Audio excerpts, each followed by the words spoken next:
महाराज जी, आपके चरणों में कोटि कोटि प्रणाम। गुरुदेव, पहले मैंने किसी के मार्गदर्शन में रहकर नाम जप करना शुरू किया।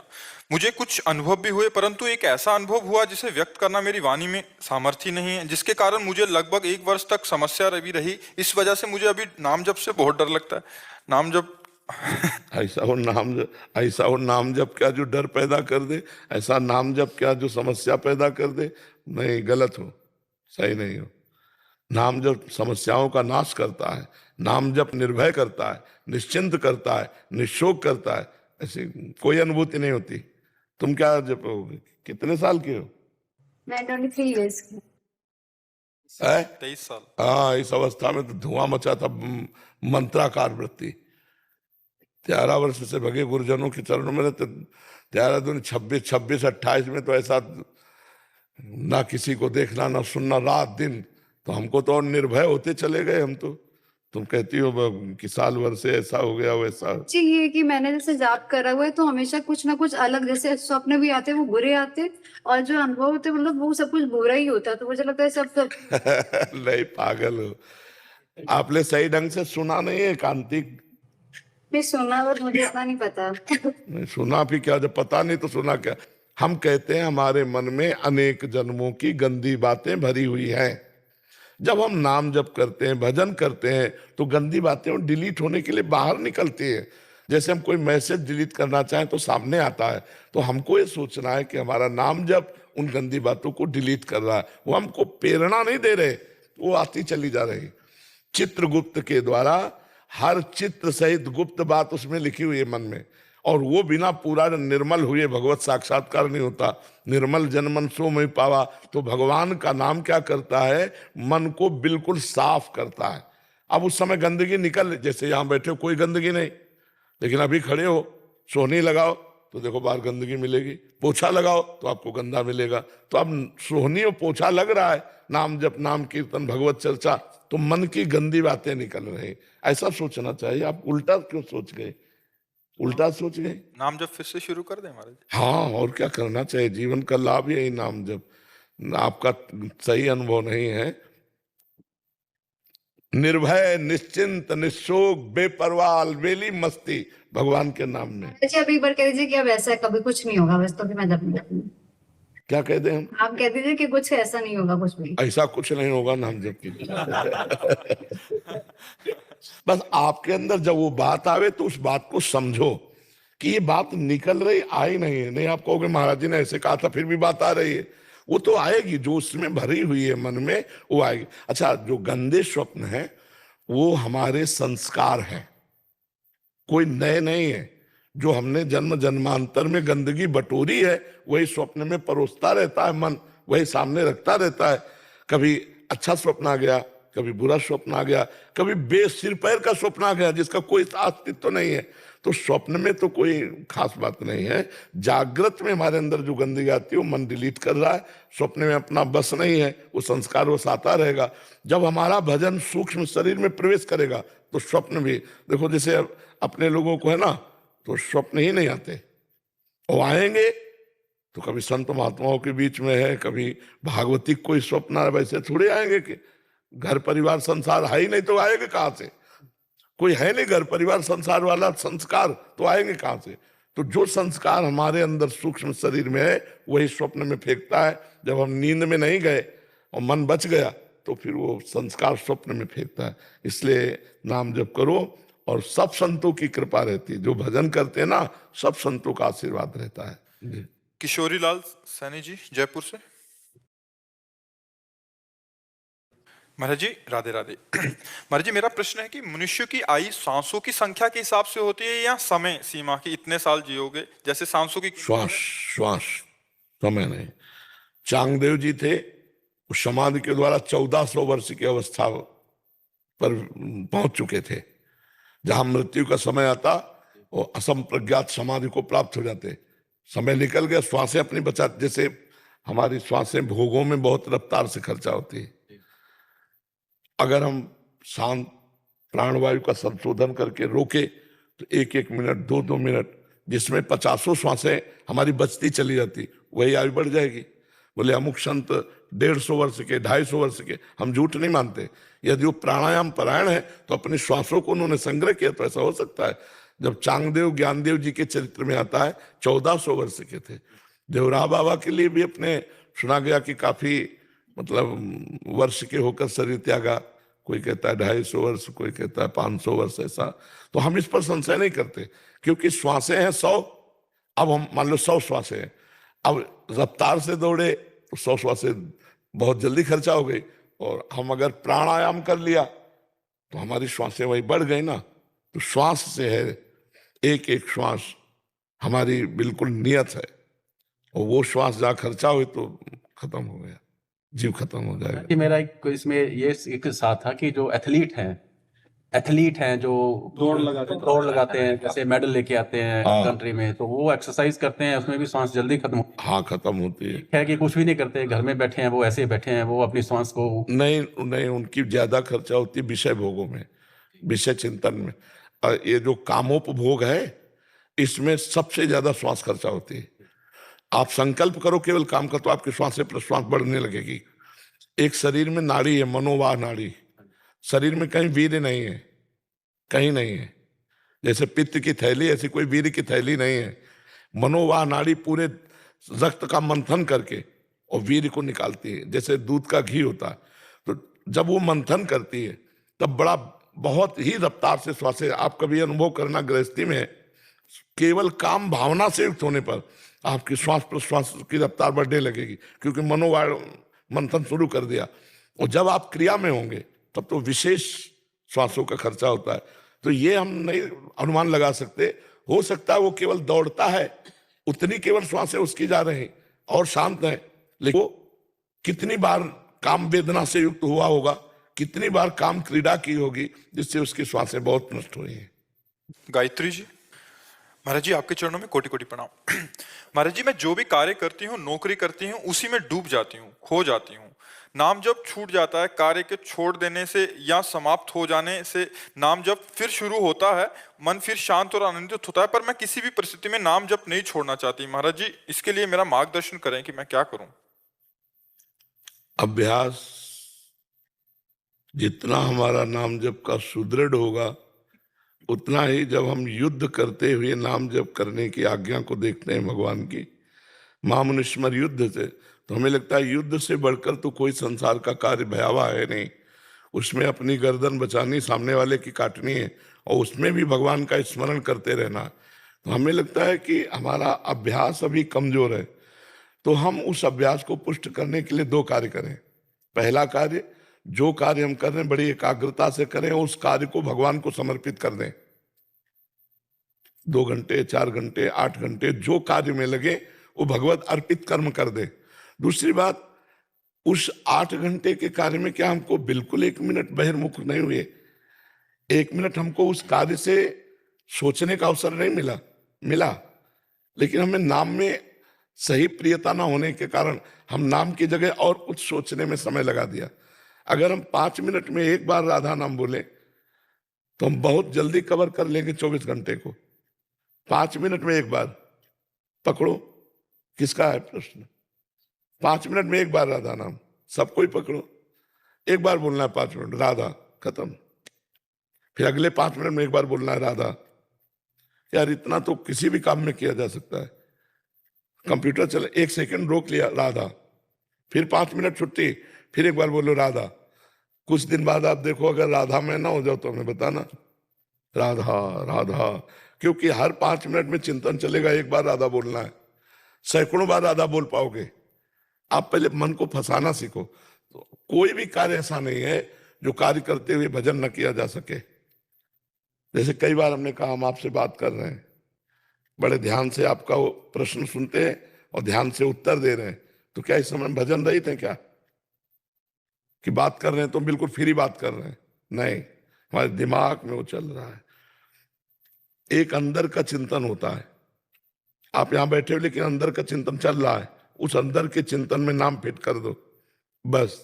बाहर हंसते खेलते खाते पीते उठते बैठते वो अंदर चलता। काम ही नारी प्यारी जिमी, लोभी जिम प्रिय दाम, तिम रघुनाथ निरंतर प्रिय लागो मोहि राम। अभी अभ्यास करो। कितने दिन हो गए भजन करते हैं? बचपन से करती हूँ, तब तो अभ्यास पुष्ट हो जाना चाहिए था। पर मेरा वही बीच में मैं खो जाती हूँ किसी भी सब लोग खो जाते हैं, आप ही थोड़ी खो जाती है। सब खोए हुए ही है, कोई जगह हुआ है हर समय। नहीं तो बहुत सावधानी से अगर आप ये पीड़ा महसूस करें, तद विस्मरणेन परम व्याकुलतेति, भगवान का विस्मरण होने पर हृदय असहनीय हो जाए तो चलने लगेगा, फिर चलने लगेगा। हाँ, आप अभ्यास करो। पर बहुत धन्यवाद है कि आप भजन के लिए पीड़ा महसूस कर रहे, और महसूस करो। तद विस्मरणेन परम व्याकुलतेति, भगवान का विस्मरण होने पर हृदय व्याकुल हो जाए। हे नाथ, मैं कैसे आपको भूल गई। तो अभ्यास योग युक्त न चेतसा नान्यगामिना, यदि हम अभ्यास ऐसा कर ले तो हमारा चित्त और नहीं जाएगा। भगवान का चिंतन करते हुए सब कार्य कर सकते हैं, सब कार्य कर सकते हैं। जब हम बात कर सकते हैं तो सब कार्य कर सकते हैं। जब अर्जुन जी युद्ध कर सकते हैं तो हम सब कार्य कर सकते हैं भगवान का चिंतन करते हुए। रौनक जी, सूरत, गुजरात से। राधे राधे महाराज जी। राधे राधे महाराज जी। महाराज जी, आप कह रहे हैं कि पिछले 10 सालों से एक ऐसी सेवा कर रहे हैं जिसमें जरूरतमंद बच्चों को फौज में भर्ती के लिए फ्री शिक्षा देते हैं, ट्रेनिंग देते हैं। वो कभी कभी उदंडता करते हैं तो उनको मारना पड़ता है डंडे से, बाद में बहुत दुख होता है। महाराज जी, आप कहते हैं कि एक चींटी को भी मारने से हम पाप के भागी बनते हैं। नहीं, इसमें और अगर एकाग्रता पूर्वक एकांतिक सुने होते तो इसका उत्तर है कि जैसे गुरु अपने शिष्य को दंड दे सकता है उसकी दोष निवृत्ति के लिए, वो कोई राग द्वेष पूर्वक नहीं दिया जाता। हम उसको उन्नतिशील बनाने के लिए उसको शासन, जैसे आप तो है मान लो ऐसे, बिना शासन के कुछ नहीं हो सकता। ध्यान रखना, चाहे विद्याध्ययन हो, चाहे बेटा हो और चाहे चेला हो, शासन, और चाहे अपने ऊपर हो, शासन की आवश्यकता है। अगर आप इंद्रियों को छूट दे देंगे तो तुम्हें नष्ट कर देंगी। आप शिष्य को छूट दे दोगे, वो मर्यादा के विहीन आचरण करने लगेगा। पुत्र को छूट दे दोगे, लौट के थप्पड़ तुम्हारे जमाएगा। तो आज हो रहा है शासन विहीनता के कारण। तो आप जैसे उनको शासन करके राष्ट्र की सेवा में समर्प, तो इससे वो पूजा ही होगी, उसे दोष नहीं माना जाएगा। महाराज जी, वहाँ पे ट्रेनिंग में तो मतलब मार देते हैं, फिर वहाँ पे तो उनके सामने कठोर बन के रहना पड़ता है। हाँ बिल्कुल। घर जाते हैं ना तो फिर ऐसा होता है कि बेचारे बच्चे नहीं, उनके जीवन की उन्नति के लिए, उनके जीवन को मजबूत बनाने के लिए डांट रहे हैं, सपोर्ट कर रहे हैं उनको, तो ये हमारी सेवा है। हरे शिष्य धम शोक न हरई, सो गुरु घोर नरक मा परे, हमारी सेवा है।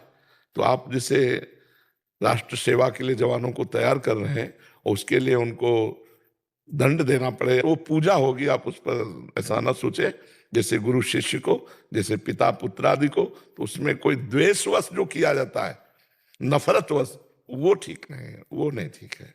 ये नफरत तो है नहीं ना, ये तो प्यार भरा एक शासन है जिससे आपको सुधर कर चलना होगा। जी। रचना जी, दिल्ली से।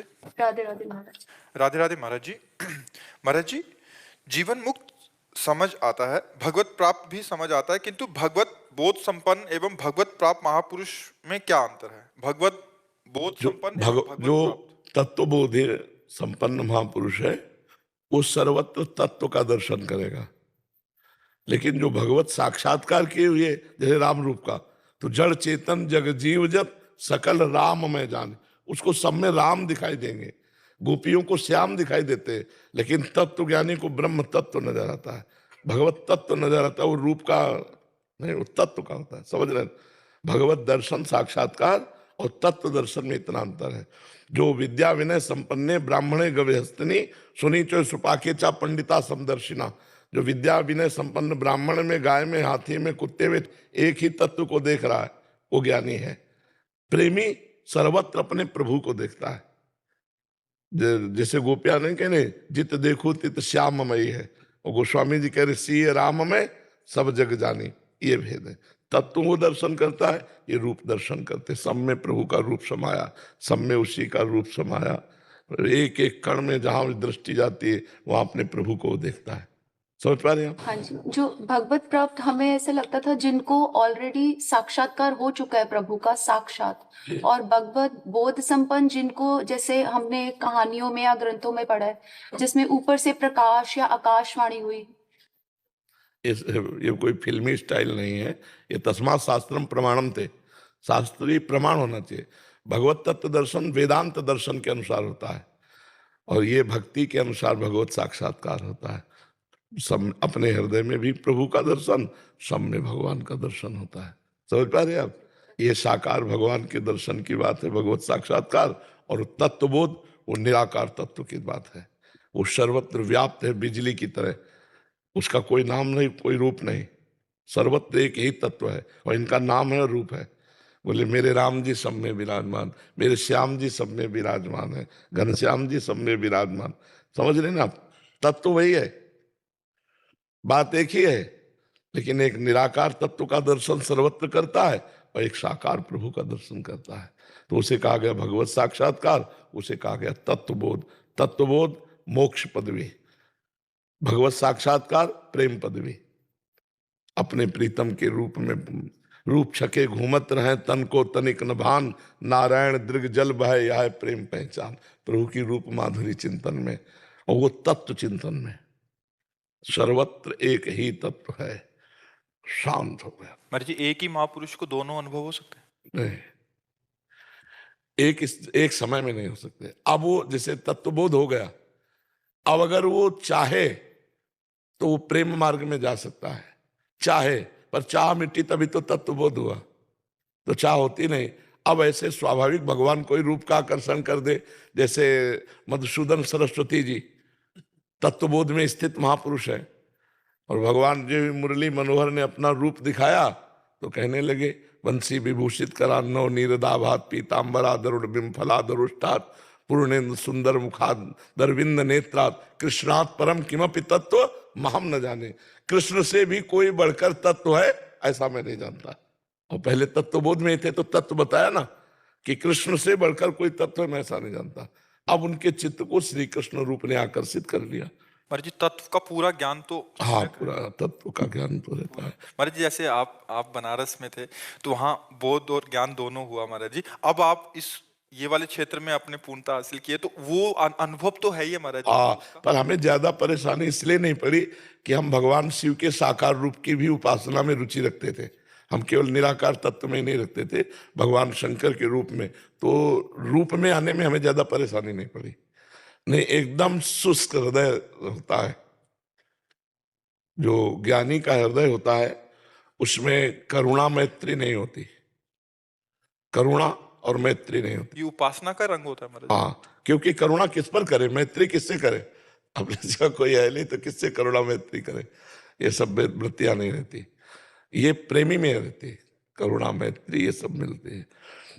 अद्वेष्टा सर्वभूतानाम मैत्रा करुण एवच निर्ममो निरहंकारा सम दुखा सुखा सभी।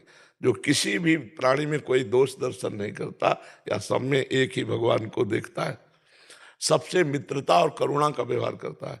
मित्रता का व्यवहार करता है पर ममता नहीं है, करुणा का व्यवहार करता है पर अहंकार नहीं है। निर्ममो निरहंकारा, और जो सुख दुख में समान भाव वाला है और क्षमावान है, भगवान कह रहे मुझे बहुत प्रिय है ऐसा महापुरुष।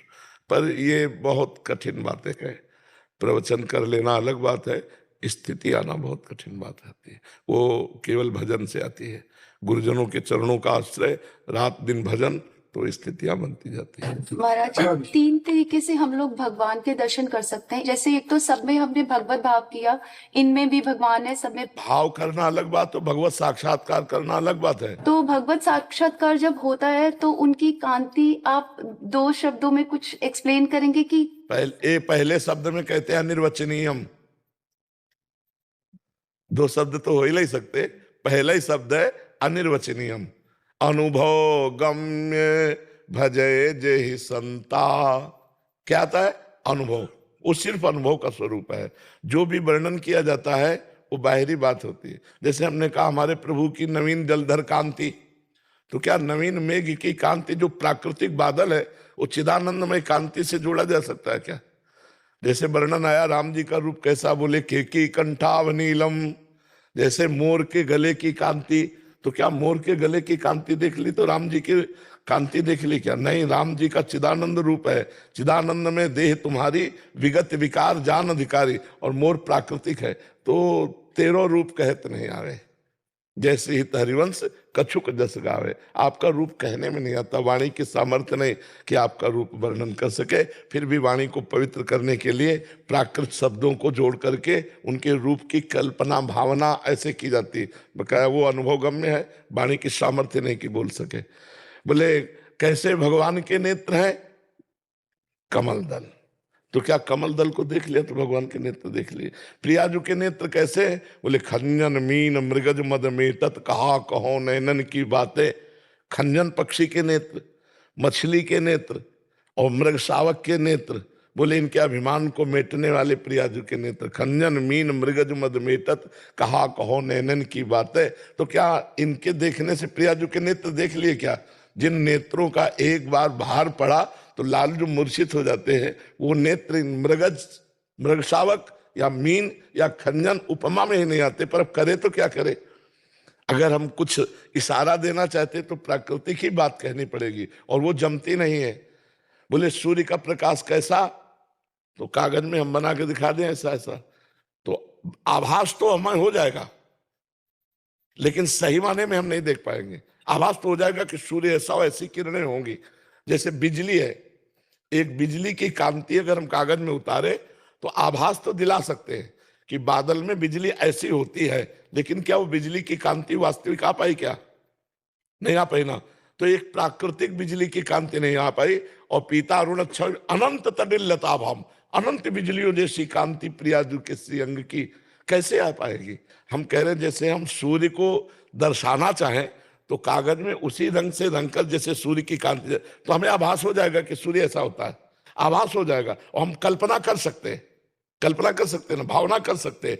ऐसे ही जितने चित्र है भगवान की भावना है। भगवान का जो स्वरूप है नेति नेति कह के वेद वर्णन करते हैं। कोई ऐसा है पूरा नहीं कह सकता, वो केवल अनुभवगम्य। और जिनके हृदय में आया तो वो कह रहे हैं कि नैनन के रसना नहीं, नेत्रों ने देखा, पर नेत्रों में अगर वाणी होती तो ज्यों का त्यों बोलना चाहते, और वाणी के नैना नहीं। अब वाणी बोलना चाहती पर देखा नहीं, जो बोला वो देखा नहीं, और जो देखा वो बोला नहीं, तो बड़ा अंतराय इसी में हो गया। और बोले जो हृदय में वो मुख में लाते लाते बिल्कुल अधूरा रह जाता है, कैसे वर्णन करूं? तो अनिर्वचनीय भगवत स्वरूपम, अनिर्वचनीय प्रेम स्वरूपम।